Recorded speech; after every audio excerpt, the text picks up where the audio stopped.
a dalšími zajímavými věci.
Vždycky později přinutili tvrdé životní podmínky mnohé obyvatele ostrova, aby se vydali zkusit štěstí za oceán do Spojených států.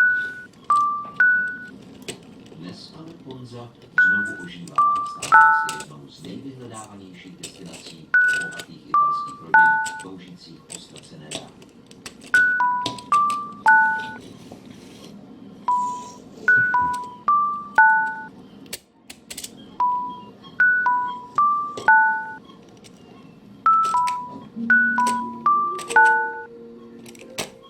Na vysoko položených místech ostrova si tyto rodiny